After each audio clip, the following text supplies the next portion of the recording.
నమస్తే షణ్ముఖ్ గారు. నమస్తే మ్యామ్. ఈ రోజులలో ఎక్కువగా ఇలా వంగిపోయి నడవడం చూస్తున్నాం, అంటే గూని అంటారు కదా. చిన్న పిల్లల్లో కూడా అది కనిపిస్తూ ఉంది. అసలు దానికి రీజన్ ఏంటంటారు? క్యూర్ ఏంటి దానికి? మ్యామ్, ఈ రోజులలో పిల్లలకి యాక్టివిటీస్ లేకపోవడం అనేది మెయిన్ రీజన్ మ్యామ్. అంటే మీరు ఏ స్కూల్ చూసుకున్నా కూడా అసలు ప్లే గ్రౌండే ఉండట్లేదు. సో అట్లా మసిల్స్ అన్ని టైట్ అయిపోతూ ఉంటాయి మ్యామ్. సో మన బాడీలో ఈ పోస్టీరియర్ రీజన్ బాగా టైట్ అవుతూ ఉంటుంది. అంటే చాలా మందికి మీరు చూస్తే నెక్ పెయిన్, బ్యాక్ పెయిన్, ఈ hamstring pain, varicose veins, calf muscle pain, plantar fasciitis అంటామన్నమాట. ఈ హీల్లో వచ్చే పెయిన్, హీల్ కింద పాదం కింద వచ్చే పెయిన్, ఇదంతా మన బ్యాక్ పోర్షన్ ఆఫ్ ది బాడీలో ఉంటుంది అనమాట. సో మనం గ్రావిటీకి ఇలా ముందుకు బెండ్ అయిపోయేసి చాలా మటుకు ఆ మసిల్స్ అన్ని స్ట్రెయిన్ అయిపోయేసి, సో టైట్ అయిపోయేసి ఇట్లా ఉండాల్సిన స్పైనల్ కాలం మెల్లిగా బెండ్ అవుతూ ఉందన్నమాట. So that is leading to all this postural problems. మీరు గుని అన్నారు కదా, అదంతా ఒక పోస్టరల్ ఇంబ్యాలెన్స్ అనమాట. సో వీటికి మనం సూక్ష్మ వ్యాయామం అనే సీక్వెన్స్ ఉంటుంది మ్యామ్. అండ్ అది కాకుండా నేను ఒక సింపుల్ ఒక 10 to 15 minutes సీక్వెన్స్ కూడా డిజైన్ చేయడం జరిగింది. వాటిలలో మనం చేసే కంప్లీట్ కాన్సన్ట్రేషన్ మనం left side part of the body మీద కూడా చేస్తామన్నమాట. Complete concentration right side part of the body మీద చేస్తాం. దాని తర్వాత కంప్లీట్గా మనం బాడీని స్ట్రెచ్ చేస్తాం. We bring balance between left side and right side part of the body. థెరపీలో నేను చెప్పొచ్చడం ఏంటంటే 95%, more than 95% of the world population are right hand dominated అనమాట. రైట్ హ్యాండ్లో right side part of the బాడీలో ఉన్నటువంటి స్ట్రెంగ్త్ లెఫ్ట్ సైడ్లో ఉండదు అనమాట. సో మనం దాన్ని బ్యాలెన్స్ చేస్తూ సింపుల్ ట్విస్టింగ్స్ ద్వారా, బ్యాక్వర్డ్ బెండింగ్ పోసెస్ ద్వారా మొత్తం స్పైనల్ కాలమ్ని పోస్చర్ని సెట్ చేస్తాం మ్యామ్. ఆ సీక్వెన్స్ మొత్తం నేను మీకు చూపించడం జరుగుతుంది. ఓకే, ఒక్కసారి చూద్దాం. Sure ma'am. So it's a very simple sequence. So దీంట్లో మనం ఫస్ట్ స్ట్రెచింగ్స్తో స్టార్ట్ చేస్తాం. దాని తర్వాత సింపుల్ బ్యాలెన్సింగ్ చేస్తాం అనమాట. Right side and left side part of the bodies balancing. దాని తర్వాత we do strengthening exercise. Simple 2 poses చేస్తామన్నమాట, బ్యాక్వర్డ్ బెండింగ్ పోసెస్తోనే. సో ఇట్ ఒక 15 to 20 minutesలో మనం ఈ సీక్వెన్స్ ద్వారా కంప్లీట్ పోస్టీరియర్ రీజన్ని ఫ్లెక్సిబుల్ చేసుకోవచ్చు. ఇందులో ఫస్ట్ ఆసన వచ్చేసి ఇలా లెగ్స్ 2 స్ట్రెచ్ చేయాలి. మెల్లిగా ఇలా రిలాక్స్ చేసిన తర్వాత లెగ్స్ని ఒక 18 times ట్విస్ట్ చేస్తామన్నమాట మన స్పైనల్ కాలమ్ని. మన స్పైన్లో టోటల్ 33 బోన్స్ ఉంటాయి. ఈ 33 బోన్స్ స్పైనల్ కాలమ్ అంతా ఫ్లెక్సిబుల్ అయిపోయింది. ఇలా హ్యాండ్స్ 2 నీస్ మీద పెట్టేసి సాధ్యమైనంత వరకు స్పైన్ స్ట్రైట్గా పెట్టాలి. ఇలా రైట్ సైడ్ మెల్లిగా టర్న్ వేసి ఇలా ఫోర్ హెడ్ టచ్ చేసే ప్రయత్నం చేయాలి. మెల్లిగా అదర్ సైడ్. సో నాకు ఫ్లెక్సిబిలిటీ ఉంది కాబట్టి నేను ట్విస్ట్ అవుతున్నాను అనమాట. ఎవరికైతే ఫ్లెక్సిబిలిటీ ఉండదో సాధ్యమంత ట్విస్ట్ అవ్వాలి, ఇలా బెండ్ చేసే ప్రయత్నం చేయాలి, ఇలా ఫింగర్స్ టచ్ చేయడానికి ప్రయత్నించాలన్నమాట. ఈ ప్రాసెస్లో ఇలా హిప్ రేస్ చేయకుండా ఉండాలి. సాధ్యమైనంత వరకు మీ లోవర్ బాడీ స్టెబుల్గా పెట్టాలి. ఈ ట్విస్టింగ్ అంతా మీ అబ్డామినల్ రీజన్ మీద రావాలి, స్పైన్ మీద రావాలి. ఇలాగా 3 right side, 4 left side, 5 right side. ఇలా హోల్డ్ చేయాలి 5 counts.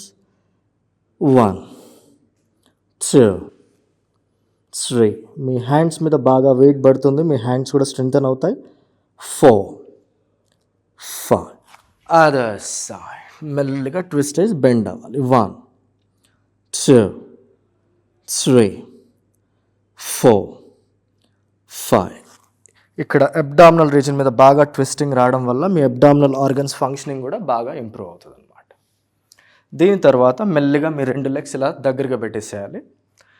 సాధ్యమైనంత వరకు గాలి పీలుస్తూ ఇలా స్ట్రెచ్ చేయాలి. టోస్ని మెల్లిగా ఇలా లోపల లాగాలి.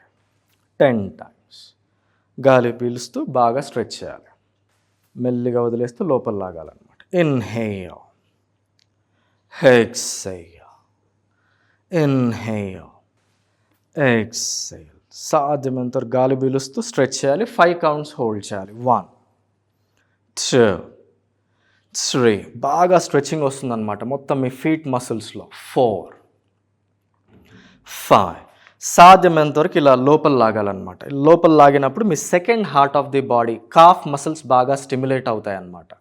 మొత్తం మీ లోవర్ హ్యామ్స్ట్రింగ్ మసిల్స్, ఇలా కాఫ్ మసిల్స్, లోవర్ బ్యాక్ వరకు స్ట్రెచింగ్ వస్తుంది. ఇలా సాధ్యమైనంత వరకు లోపల లాగాలి. 1 2 3 4 5. రిలాక్స్ చేయాలి. ఇప్పుడు మెల్లిగా మీ 2 కాళ్ళు ఒకే దగ్గర పెట్టేసి సాధ్యమైనంత వరకు ఇలా క్లోజ్ చేయాలి. టోస్ని మెల్లిగా స్ప్రెడ్ చేయాలన్నమాట. ఇట్లా క్లోజ్ చేయాలి. 10 times చేయాలి. ఇలా స్ప్రెడ్ చేయాలి. క్లోజ్, స్ప్రెడ్, మీ పూర్తి కాలంలో బ్లడ్ సర్క్యులేషన్ ఇంప్రూవ్ అవుతుంది అనమాట ఈ సింపుల్ ప్రాక్టీస్ వల్ల. ఇలా లాస్ట్ టైం క్లోజ్ చేసి 5 కౌంట్స్ హోల్డ్ చేయాలి. 1 2 3 4 5 స్ప్రెడ్ చేయాలి. 1 2 3 4 5 మెల్లిగా టోస్ని రిలాక్స్ చేయాలి. ఇలా 1/2 మీటర్ లెగ్స్ మధ్యలో గ్యాప్ పెట్టాలి. మెల్లిగా ఇలా రొటేట్ చేయాలి 10 టైమ్స్. 1 ఇలా outer side and inner side మెల్లిగా కలిసేలాగా రొటేట్ చేయాలి. అదర్ సైడ్ 1 2 3 మెల్లిగా రొటేట్ చేసిన తర్వాత ఇలా స్వింగ్ చేయాలి. మన యాంకిల్స్ వచ్చేసి చాలా చాలా ఇంపార్టెంట్ అనమాట. మన బాడీ వెయిట్ని మొత్తం మోస్తూ ఉంటాయన్నమాట. వెయిట్ బేరింగ్ జాయింట్స్, వాటి ఫ్లెక్సిబిలిటీ ఇంప్రూవ్ అయ్యిద్ది ఇలా యాంకిల్ రొటేషన్ చేయడం వల్ల. మెల్లిగా మీ 2 లెగ్స్ ఒకే దగ్గర తీసుకురావాలి. ఇలా తీసుకొచ్చిన తర్వాత tapping of the knee joints, knees 2 రిలాక్స్గా పెట్టేసి ఇలా ట్యాప్ చేయాలన్నమాట. ఇలా ఈ మూమెంట్స్ చేయడం వల్ల నీస్లో ఉన్నటువంటి స్టిఫ్నెస్ బాగా తగ్గిద్ది. ఇలా ఒక 3-4 మినిట్స్ కూడా చేసుకోవచ్చు. నీస్ ఎవరికైతే స్టిఫ్గా ఉంటాయి, నీ పెయిన్స్ ఎవరికైతే ఉంటాయో వాళ్ళు. ఈ సింపుల్ ప్రాక్టీసెస్ బ్లడ్ సర్క్యులేషన్ని బాగా ఇంప్రూవ్ చేస్తుంది అనమాట లోవర్ బాడీలో. Both legs slowly you should stop the practice. ఇప్పుడు మెల్లిగా మన పోస్టీరియర్ బాడీని స్ట్రెచ్ చేస్తాం అనమాట. హీల్స్ నుంచి ఆల్మోస్ట్ సర్వైకల్ రీజన్ వరకు. ఫస్ట్ మన లెఫ్ట్ సైడ్ బాడీని, తర్వాత రైట్ సైడ్ బాడీని స్ట్రెచ్ చేసిన తర్వాత we try to balance the whole body. ఇప్పుడు మెల్లిగా each leg 2 times. Right leg ఇలా ఫోల్డ్ చేయాలి. మీ రైట్ హీల్ని పెరినియం రీజన్ టచ్ చేసి మీ left ankle and left hip లైన్లో ఉండేలాగా చూసుకోవాలి. గాలి పీలుస్తూ మెల్లిగా 2 హ్యాండ్స్ రేస్ చేసి ఇలా థంబ్ ఫింగర్స్ని లాక్ చేయాలన్నమాట. గాలి పీలుస్తూ ఇన్హేల్, లెంథెన్ యువర్ స్పైన్. సాధ్యమైనంత వరకు ముందుకు ఇలా బెండ్ అవ్వాలి. బెండ్ అయ్యేసి మీ కాల్ని పట్టుకునే ప్రయత్నం చేయాలి. 10 కౌంట్స్ హోల్డింగ్ హియర్. 1 2 3 మెల్లిగా గాలి పీలుస్తూ సాధ్యమైనంత వరకు పైకి రేస్ చేయాలి. Relax your hands. మెల్లిగా రైట్ లెగ్ స్ట్రెచ్ చేయాలి. Fold your left leg. ఇలా లెఫ్ట్ లెగ్ ఫోల్డ్ చేసేసి హీల్ని పెరినియం రీజన్ టచ్ చేయాలి. ఇలా ఎల్ షేప్లో ఉండాలన్నమాట బాడీ. మీ రైట్ యాంకిల్, రైట్ హిప్ లైన్లో ఉండాలి. గాలి పీలుస్తూ సాధ్యమైనంత వరకు ఇలా హ్యాండ్స్ రేస్ చేయాలి.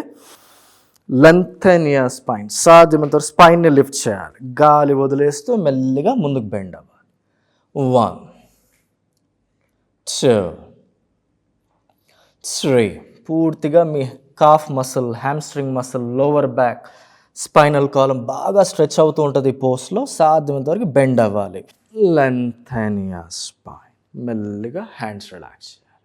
1 more time. Second time we can do better అనమాట. మెల్లిగా fold your right leg, lift your hands, lengthen your spine. సాధ్యమైనంత వరకు బెండ్ అవ్వాలి. ఈసారి రైట్ హ్యాండ్ బాగా స్ట్రెచ్ చేయాలి. ఇటు left leg hamstring muscle stretch అవ్వాలి. Other side right side part of your lower back muscles. Right హ్యాండ్ని బాగా లాగాలి. ఇలా లాగాలి. 1 2 3 lengthen your spine, relax your hands. మెల్లిగా రైట్ లెగ్ స్ట్రెచ్ చేయాలి. Fold your left leg, lift your hands. సాధ్యమైనంత వరకు లిఫ్ట్ చేసిన తర్వాత బెండ్ అవ్వాలి. ఇప్పుడు లెఫ్ట్ హ్యాండ్ బాగా లాగాలి. Stretch your left side part of your body. 1 2 3 మెల్లిగా లిఫ్ట్ చేయాలి. Relax your hands. ఇటు 10 కౌంట్స్ హోల్డ్ చేయడం, ఇటు 10 కౌంట్స్ హోల్డ్ చేయడం to balance the timing between your left side and right side part of the body అనమాట. ఇప్పుడు మెల్లిగా మీ 2 legs stretch చేసేసి ఒకసారి పూర్తిగా స్ట్రెచ్ చేయాలన్నమాట పోస్టీరియర్ రీజన్ని, హీల్స్ నుంచి సర్వైకల్ వరకు. Lift your hands. ఈ పోస్కి ముందు చేసింది మనం ప్రిపరేషన్ అనమాట. సాధ్యమైనంత వరకు బెండ్ అవ్వాలి. బెండ్ అయ్యేసి కాళ్ళను పట్టుకొని గాలి వదిలేస్తూ మెల్లిగా ఇలా లాగాలి. 10 counts holding. 1 2 relax your head if possible. 3 మెల్లిగా గాలి పీలుస్తూ సాధ్యమైనంత వరకు రేస్ చేయాలన్నమాట. ఎవరికైతే back pain problems, slip disc related issues ఉంటాయో వాళ్ళు పూర్తిగా ఇలా స్ట్రెచ్ చేయకుండా జస్ట్ సాధ్యమైనంత వరకు ఇలా బెండ్ అయ్యేసి హోల్డ్ చేయాలన్నమాట. Just to gently stretch your lower back. Otherwise ఎవరైతే నార్మల్గా హెల్తీగా ఉంటారో వాళ్ళు సాధ్యమైనంత స్ట్రెచ్ చేయొచ్చు. అలాగా మొత్తం మీ స్పైనల్ కాలం ఫ్లెక్సిబుల్ అవుతూ ఉంటుంది, lower back muscles complete posterior body. దీని తర్వాత ఇలా సింపుల్ ప్రాక్టీస్ బటర్ఫ్లై చేసుకోవాలి. ఇలా ఇంటర్లాక్ చేసి ఫింగర్స్ని అప్ అండ్ డౌన్ మూమెంట్స్. మనం 2-3 టైమ్స్ బాగా స్ట్రెచ్ చేసాం హ్యామ్స్ట్రింగ్ మసిల్స్ని. ఇప్పుడు మనం ఇన్నర్ థాయ్ మసిల్స్ని స్ట్రెచ్ చేస్తున్నాం అనమాట. ఇలా బాగా అప్ అండ్ డౌన్ మూమెంట్స్ చేయాలి. చేసిన తర్వాత ఒక 10 కౌంట్స్ ఇలా పుష్ చేయాలి. 1 2 3. సాధ్యమైనంత వరకు పుష్ చేస్తూ ఉండాలి లెగ్స్ని మెల్లిగా. ఇలా సైడ్కి వచ్చేసి సాధ్యమైనంత వరకు ఒకసారి ముందుకి ఇలా ఫ్లెక్సిబుల్ స్ట్రెచ్ చేయాలి. మీ హిప్స్ ఫ్లెక్సిబుల్ అవ్వడానికి 1 2 3. బాగా లాగడానికి గమనిస్తారు మీరు ఇన్నర్ థాయ్ మసిల్స్ హిప్ జాయింట్స్లో. స్లోలీ లెగ్స్ని ఇలా స్ట్రెచ్ చేయాలి. మనం కంప్లీట్గా పోస్టీరియర్ మసిల్స్ని బాగా స్ట్రెచ్ చేస్తాం. వీపు భాగాన్ని, హ్యామ్స్ట్రింగ్స్, కాఫ్ మసిల్స్ని ఇలా లెగ్స్ రెండుని బాగా రిలాక్స్ చేయాలి.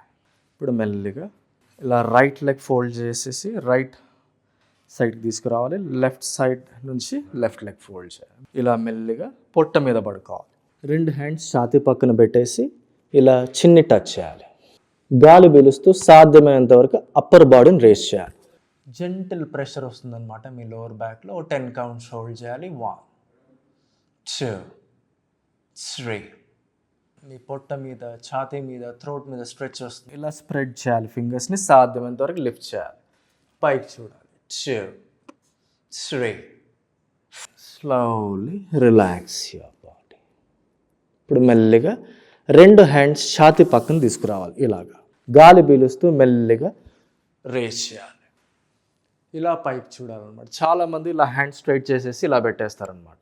ఇలా చేస్తే మీ ఎల్బోస్ మీద, మీ షోల్డర్ జాయింట్స్ మీద ప్రెషర్ వస్తుంది. స్లైట్గా ఇలా ఎల్బోస్ దగ్గర బెండ్ చేసేసి షోల్డర్స్ని వెనక్కి లాగుతూ హెడ్ని పైకి లిఫ్ట్ చేయాలి. ఇలా హోల్డ్ చేయాలి. మెల్లిగా కిందికి వచ్చేసేయాలి. 2 చేతులు మీ తొడల కింద పెట్టేసేయాలి. ఈచ్ లెగ్ 3 టైమ్స్ మెల్లిగా ఇలా రేస్ చేయాలి. జెంటల్ ప్రెషర్ వస్తుంది మీ లోవర్ బ్యాక్లో. రిలాక్స్ చేయాలి. Left leg relax, right leg holding for 5 counts. 1 2 3 4 5. మెల్లిగా లెఫ్ట్ లెగ్. 1 2 3 4 5.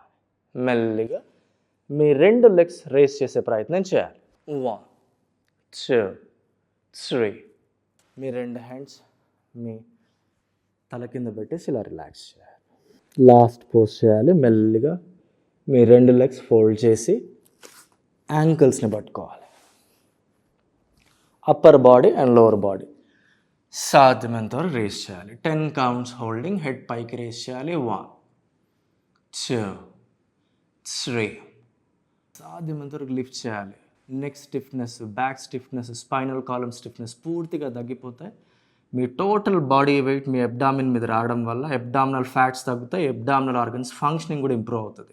మెల్లిగా మీ 2 హ్యాండ్స్ ఇలా ఛాతీ పక్కన పెట్టేసి సాధ్యమైనంత వరకు స్నేక్కి రావాలి. స్లోలీ ఇలా రిలాక్స్ చేయాలి. 2 హ్యాండ్స్ నీస్ పక్కన తీసుకొచ్చేసి బాడీని లిఫ్ట్ చేయాలి. సో చాలా మందికి ఉన్నటువంటి lower back stiffness, upper back stiffness, hamstring stiffness, calf muscle stiffness, sacrum tail బోన్లో ఉన్నటువంటి స్టిఫ్నెస్ కూడా ఈ సింపుల్ ట్విస్టింగ్ చేయడం వల్ల, ఫార్వర్డ్ బెండింగ్స్ చేయడం వల్ల అండ్ లాస్ట్లో చేసిన సింపుల్ స్ట్రెంథనింగ్ ఎక్సర్సైజ్ చేయడం వల్ల మొత్తం సెట్ అయిపోతూ ఉంటాయి అన్నమాట న్యాచురల్గా లోపల. సో మైక్రో అడ్జస్ట్మెంట్స్ అయిపోతూ ఉంటాయి. దీనివల్ల చాలామందికి ఈ గ్రావిటీ ప్రెషర్ వల్ల చాలామంది ఇలా ముందుకు బెండ్ ఉంటూ ఉంటారనమాట. సో అది నెక్ పెయిన్కి లీడ్ అవుతుంది. Over period of time 60-70 years వాళ్ళని తీసుకుంటే గ్రావిటీ ప్రెషర్ ఎక్కువ ఉండడం వల్ల వాళ్ళు ఇలా బెండ్ అయిపోతూ ఉంటారనమాట. సో ఆ పోస్టీరియర్ మసిల్స్ కూడా మొత్తం టైట్ అయిపోతాయి అప్పర్ బ్యాక్లో, లోవర్ బ్యాక్లో. ఈ ఒక్క సింపుల్ సీక్వెన్స్ వీక్లీ 3 టైమ్స్ చేసుకోవడం వల్ల చాలా మటుకు బాడీ అంతా